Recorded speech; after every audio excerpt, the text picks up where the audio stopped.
Good morning, everybody. I'm excited this morning. We have superstar agent Ron Anderson on the show. Good morning, Ron. Good morning. Good morning, It, Chris. Good morning, Eddie. Hey, thank, good morning, Ron. How are you? We're good. Everything's good. Awesome.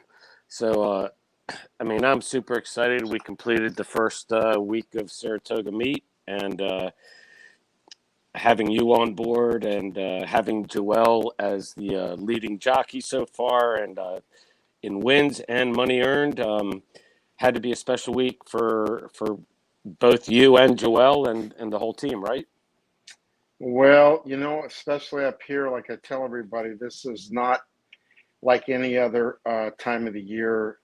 Pretty much the whole world is kind of watching what's going on. So you want to break running, obviously. And there's a lot of intensity and build up to getting here. So lucky enough, we left the gate here real well. And yeah, it's all exciting so far, but this is not a sprint. This is a bit of a marathon, and lots of things can happen. So keep our fingers crossed and see what happens.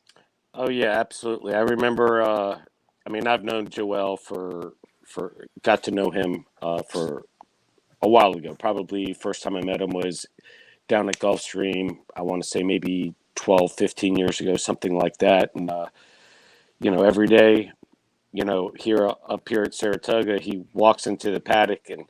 Number one, he's always the last jockey that walks into the paddock, by the way. I don't know why that is, or if he's studying, or if that's just his way. But when he walks in, he's like, he's always looking for me, and he's like, all right, I'm trying to get away from Eddie. I don't have time. I got to go talk to the trainer, get my instructions, Right. and get on the horse.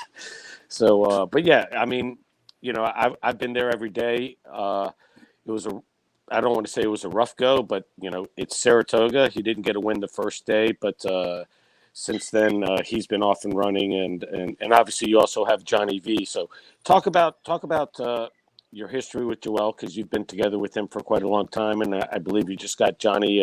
Was it last year? So talk about those two, because you got two of the best jocks in the game. Well, the both of them are world class riders, and they make what I do pretty easy. Um, Joel, I've been with since 2011, and we've had a great run.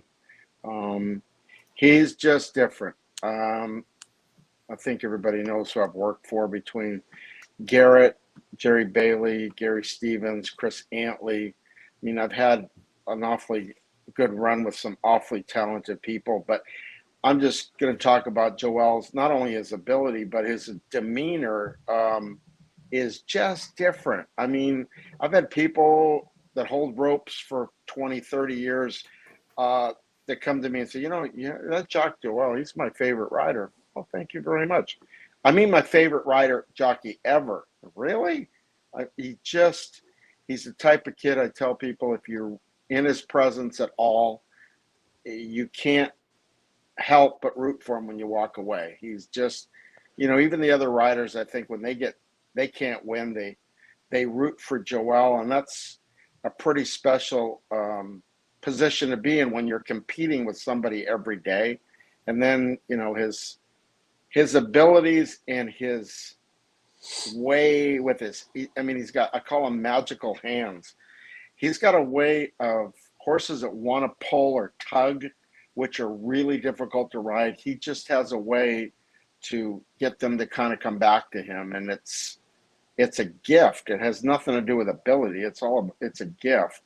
So he makes things easy, and then his demeanor and everything's not a hothead. He doesn't get upset about anything. He's always the same. Which in this business, you don't want to get too high, and you don't want to get too low, because there's going to be low times and there's going to be high times, and you kind of want to keep on that even keel. Um, Fortunate enough with Johnny, I hooked up with him. Well, it's over 2 years ago now, almost 2.5 years. He won two derbies. One of them was obviously taken away, but he's not looking to ride cheaper horses, and he's looking to ride the graded stakes. And we've had a pretty nice run. He and Joel were finalists for Eclipse Awards a year before this, so that was a feather in his hat, in his cap there. And he's easy to work for too. He's all class. He gets on with everybody. Neither one of them second guesses what I do, which is good for me. So I'm good. Look, I'm really good, but I'm fortunate too. I've been in the right places at the right time with the right people. So it's all good. Well, and speaking of Johnny, because I could talk about Joel, forever. I was actually when he won a race on Saturday. I was sitting there talking to him right outside the jockey's room after the race, and he didn't have a ride in the following race, and Irad and Jose Ortiz both came up, gave him a big hug, said great ride, great win, and so did Dylan Davis and a couple other jockeys swinging by. So I not only is he loved by the people, he's loved by the jockeys in the room as well. And going on what you said, he's the most likable, one of the most likable jockeys out there. He's always got time for the fans. He's always got a smile on his face. But I think he's got a little Michael Jordan in him when he sits on a horse and gets ready. A flip of the switch happens, and he's all business once the gates open. And you can talk on that too. But I do want to mention something about Johnny, because he's kind of like the spokesperson for the jockeys right now as well, with everything that's going on with be it Disabled Jockey Fund, HISA, and things like that. So, I mean, he's not only a top jockey, but he's also got a responsibility in representing all the jocks in the room as well. Look, every jockey, not in this country, in the world, should bow down to Johnny, what he's done. Nobody has any idea the time that he has put in with calls and Zoom calls and preaching to, the higher ups and trying to explain things. And then, in all the time I've been an agent, most presidents of the guild, which he is, they last, a half a 4 or 5 years. And then they, between guys from obscure places calling them with problems and all the outside stuff that goes on that they are required to do, they get sick. He's been doing this like 20 years. I can't even fathom anybody being committed for that long. So everybody, today he'll be on, his Zoom calls and this, that, and the other, fielding. He never, doesn't have time for everybody, and dealing with administration and people sometimes that don't understand things that he has to explain. Like I said, I don't have a clue how he gets through all this. He's just different, and a lot of the riders do understand what he does, and they do very much respect him. But the whole industry, I think, needs to respect what Johnny does. Totally for agree. everybody. Totally agree. I think that's from a fan perspective. Maybe some of them just don't know. From a sports perspective, from people who follow the sport, the handicappers that love the sport, I don't think most of them know everything that Johnny does. I've gotten to understand what he does just from knowing him, knowing you, knowing Joel, and people telling me.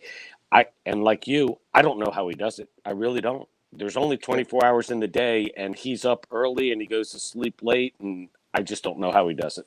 He fields a lot of what I would call just BS and stuff that most people just throw their hands up in the air and say, look, I've had enough.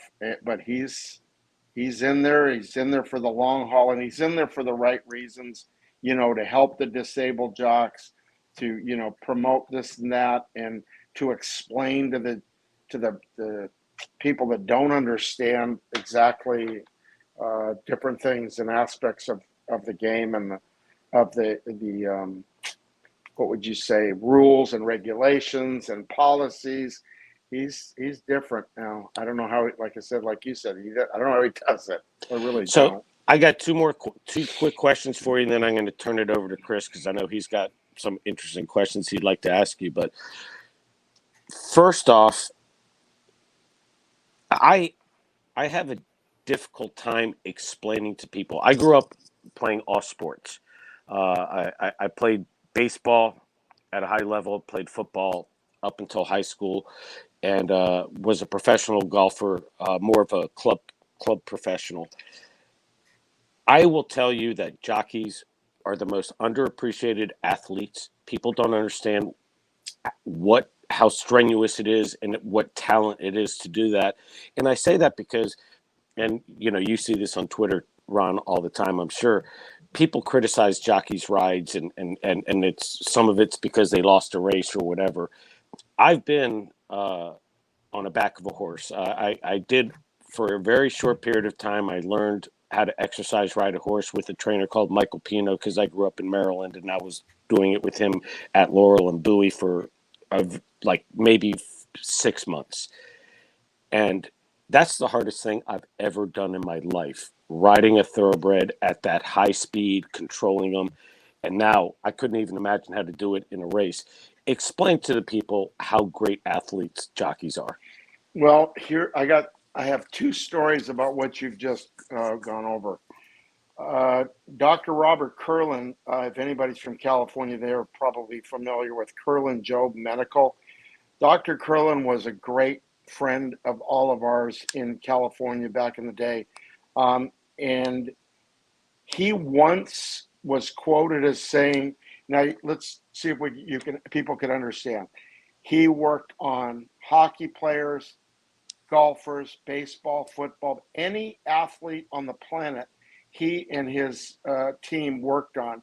And he once said that jockeys are the best athletes in the world, bar none. They have, they're controlling an 1,100 pound animal. Most of them weigh about 112 to 15 pounds. And he was quoted as saying that. So that's a huge statement.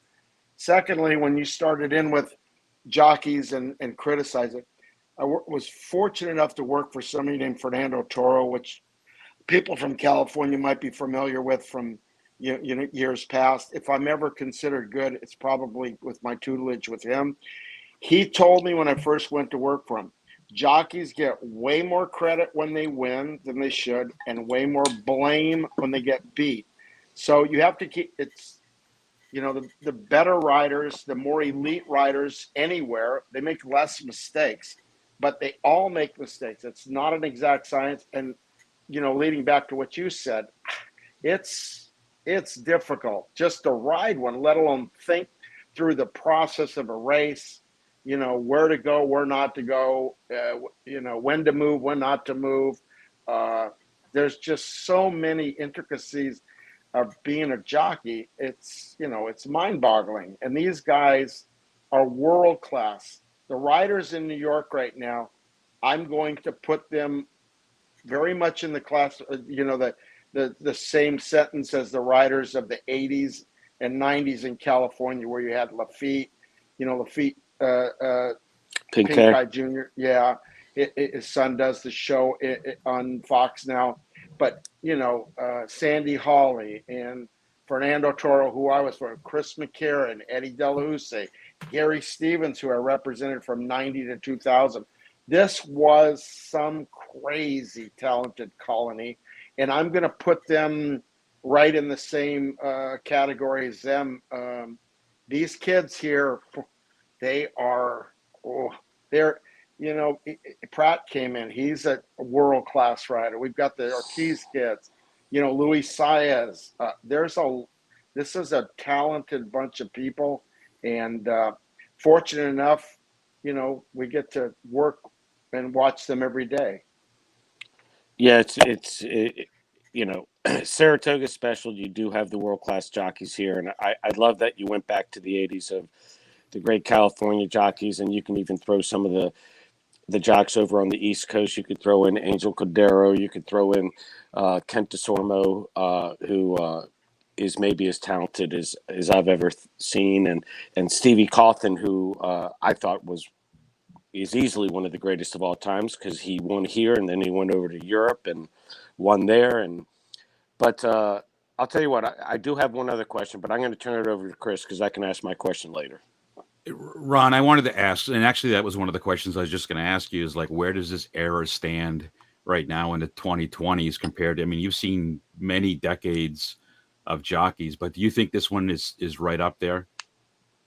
This colony right now, yes, absolutely. It's head and head with the best riding colonies that I've ever seen. Now, I don't really want to date myself, but this January I'm doing this for 50 years. Wow. I'm 49 this year and 50 next year. You know, I've been fortunate enough to win 38 Breeders' Cup races. No one's even close. I think Mikey's at about 26 or 27. I think there's been 38 Breeders' Cup, so I've been fortunate enough to win one year with the guys I've represented. So I've seen a lot, but these kids, these kids are, you know, they are talented. They can do some stuff on a horse's back now. No, Very no, fortunate. Everybody's fortunate to be witnessing all this. And when somebody blows their $20 and they want to knock somebody's ride, I try and explain to not or people that want to get heated about. There are bad rides, which they all can put up a bad ride, but more often than not, they're unlucky rides. It has to do with the Yes. way things unfold. You know that you have to play the cards that are dealt to you, and sometimes, like I said, it has nothing to do with a bad ride. It's just an unfortunate, unlucky ride, which people, you know, they don't want to listen sometimes. It's a bad ride. He rode bad. No. You're wrong. Go watch the race. Of which anymore, there's a lot of people that can't even watch a race that, to my, you know, understanding or liking, that they really, you know, it's all about stats and it's all about, you know, them cashing a ticket. And if not, they're going to throw somebody under the bus. And the jock's the most logical person to do that. I think you could look at this year's Kentucky Derby and go, great ride, very lucky, fortunate that every hole opened up for him.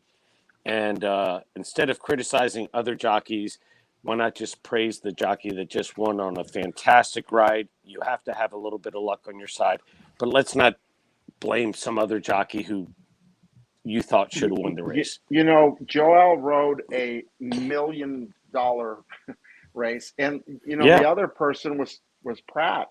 Pratt followed Joel, and you know, as being the horse to beat, he thought I was a horse to beat, and he was obviously going to be behind us.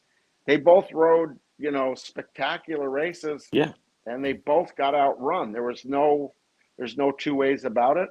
The winner won, as he did, and a nice horse, and you know, it wasn't our day to win. So these things happen.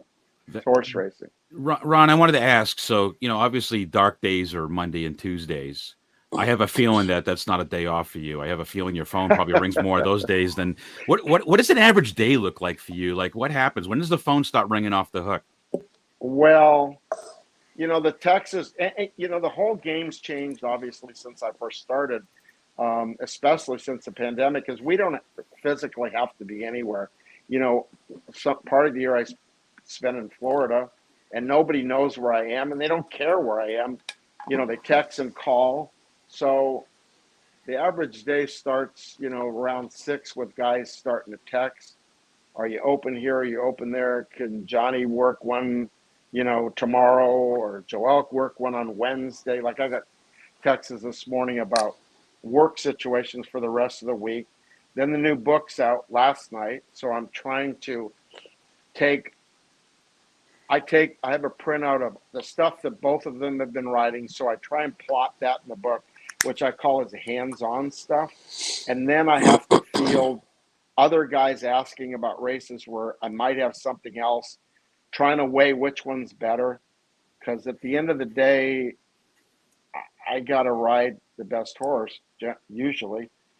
Sometimes you get in a political situation like I'm obligated to, obviously, Christoph, like a Billy Mott sometimes, a Chad Brown sometimes, where I might have to take a lesser call in the race just because I'm politically tied to them, and they win a lot of races. So you're going to ride a 5-1 shot when you've been offered a 5-2 shot for one of them, because the business end of it just makes more sense. So it's not an easy day, especially up here.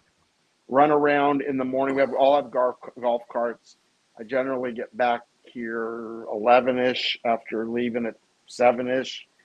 Then shower, get ready for a draw, and then participate. I'm a guy that likes to be at the track, so I participate, especially up here.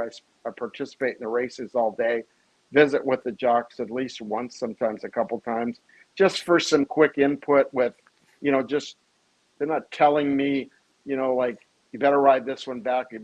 They're just, I get some feel for, what they might have to say about one. And then you're out to dinner a few times a week here with friends or clients or whatever. And then it's back to work the next day.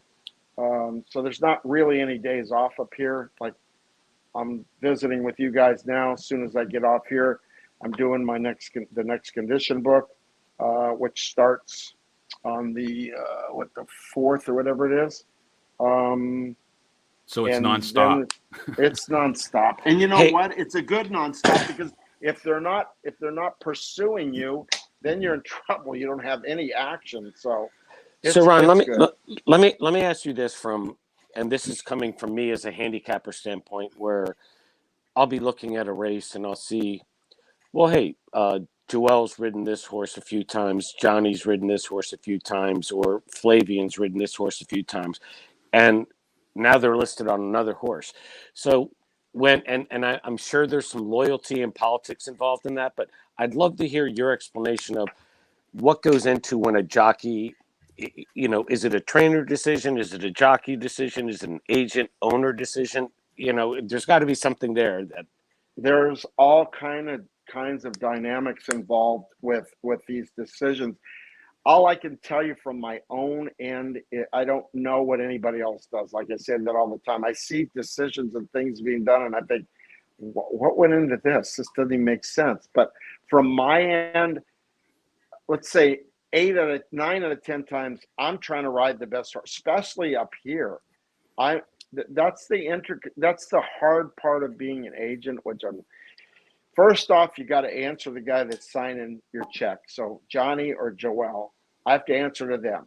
Secondly, I have to try and ride the best horse, or they're going to say, well, what's going on here, or what happened here?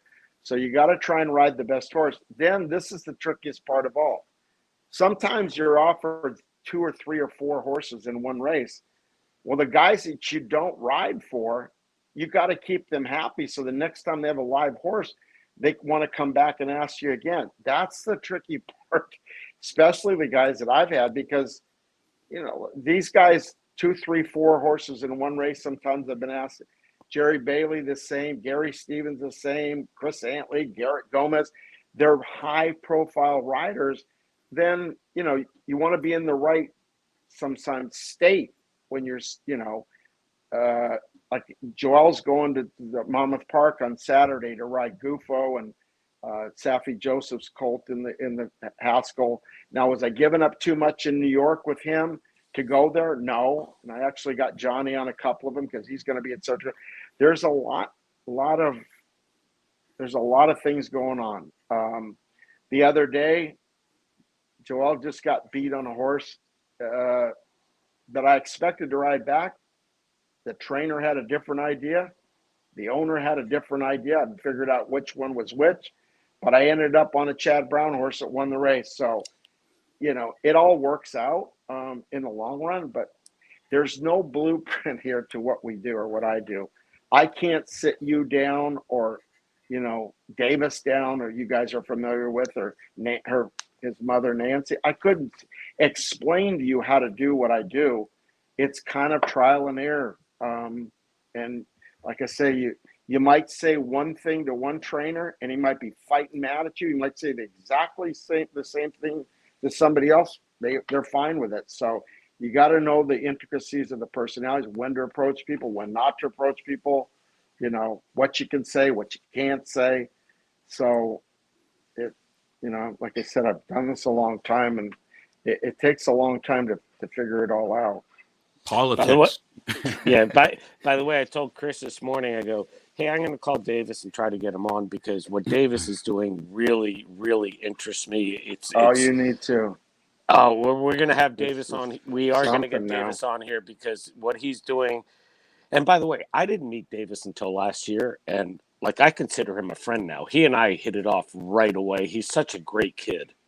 He's a quality kid for sure, not because I'm involved with him, but and he's working on something that when they get all the ducks in order here, I think this is going to revolutionize the soundness and the game as far as, red flags horses that have little things going on that sometimes you can't pick up Uh, on. They've been using it in Australia for a number of years, and yeah, what I know of it so far through him, it's state of the art stuff.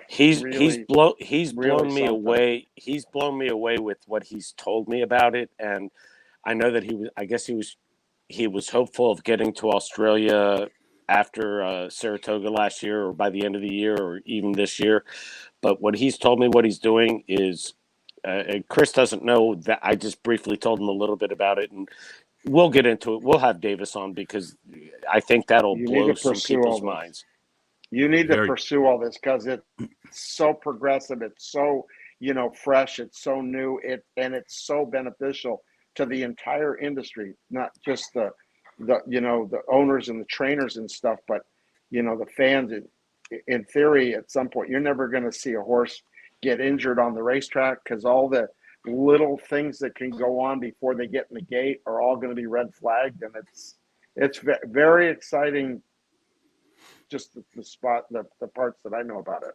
excellent. Hey, I got one more question for you, Ron, and I'm going to drop a quote on you because Jerry Bailey said this. I didn't say this. Jerry Bailey said this. Ronnie is successful because he's smarter than anyone else. He's able to interpret the data from the numbers, speed numbers, patterns. If your agent's wrong, it can cost you a lot of money. Now, where I'm going with this, and you mentioned a little bit about it. You probably get multiple horses in races sometimes. What do you have to Oh, do as absolutely. as an agent to Yeah. sit down and figure out this one's Um, going to be better I than that use one? figure. I use rags and figures, but I use the racing form. I use a lot of things as tools to try and refine what my decisions are. Um, there's a feel. You have a feel for that. You have a feel for weather conditions. You have a feel for distances, which is very important when you're trying to pick through everything. And then the personalities of the game are, the other side that's super important. So there's a lot of pieces to this puzzle that we try and put together. Okay. Eddie, this is my last question. I know we're running up against the clock. I just wanted to say, Ron, from everything that I've seen, I've read about you, and you're an easy interview to do. You're a very positive person. You don't dwell on the negative. Listen, if you didn't love your job, I get a feeling that 50 years later, you wouldn't still be doing this. Um, but Ron, before we go, Ron, I'm gonna plead to my friendship with Davis to keep you on for just a couple more minutes to ask you a couple more questions if you have the time. No problem. No problem.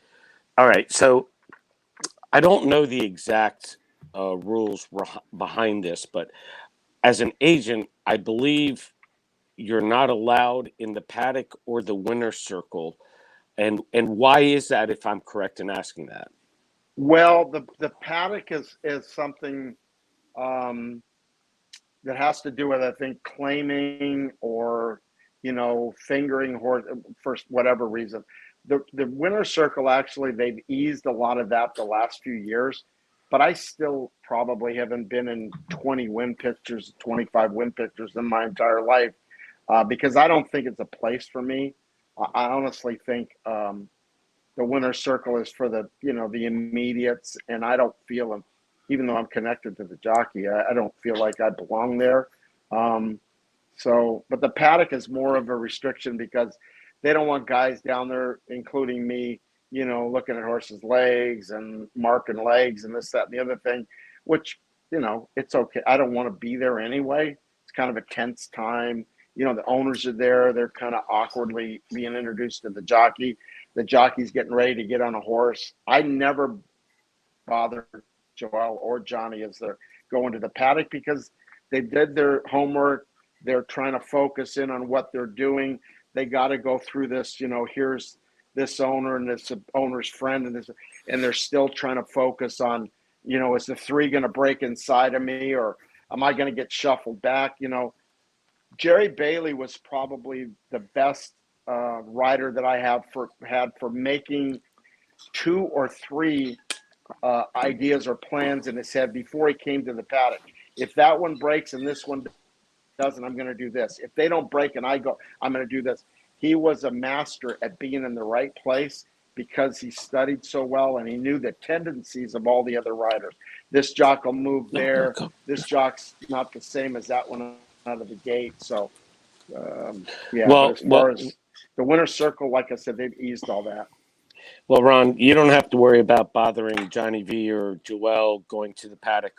I do all of that for you. I totally do. That's a fact. but right. I got to tell you a quick story. Back in, I forget the exact year, but I'm going to guess that it was 90 or 91. No, that's not true. I want to say 93. But I was at Laurel Park with I was a golf pro at a course in Maryland, and I went out with the members took me out there, and it was Breeders' Cup Day, and back then I was in my late 20s. Wasn't making a ton of money. I had a budget of what I could do at the track, and had a decent day. Was up a little bit, and had made my Breeders' Cup bets, and I came back down. I sat down, and I looked up at the board, and I believe there was 3 horses listed at 99-1, and I just looked down, and I go, Jerry Bailey's on a 99-1. I went up to the window, didn't look at anything else. I go, give me 10 across on this horse. And obviously, you know where I'm going with this. It was Archon. How did that all come about? I don't want to hear about this. This is one of the worst things. I've got a million good stories and I got a few bad ones. This is a bad one. I worked for Gary Stevens. He was riding a horse called Bertrando. Yes. In those days, there was no simulcasting. So when Gary would go east, I would just take a flight from LA, go up to Las Vegas, watch the races, leave at 7 in the morning, watch the races, fly back that night.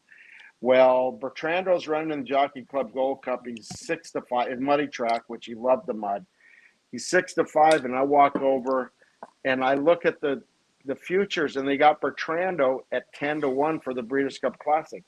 So I'm thinking to myself, well, let me get this straight. This horse is 6-5 today. He's going to gallop. He's going back to California, where he's from. He's going to be 2-1, 5-2 on Breeders' Cup Day, and they're offering me 10-1. I'm not going to tell you how much money I had in my pocket, but I took everything that I had except for like $20 to get home on, and I bet on Bertrando. So here they line up. Bertrando's on the lead. Gary spurts away at the quarter pole, and I could hear this in my dreams since then. And here comes Archon. Who the flip is Archon? Jerry Bailey to this day tells a story. Pulling up, he didn't even know the horse's name. Yes, and he beats me I've and heard pays that. $260 some or whatever it was. Cost me a fortune plus the Breeders' Cup Classic. So that's a bad story. Really. Well, bad. I didn't mean to bring up a bad memory, but hey, Ron, listen. Right. We really appreciate your time and jumping on board.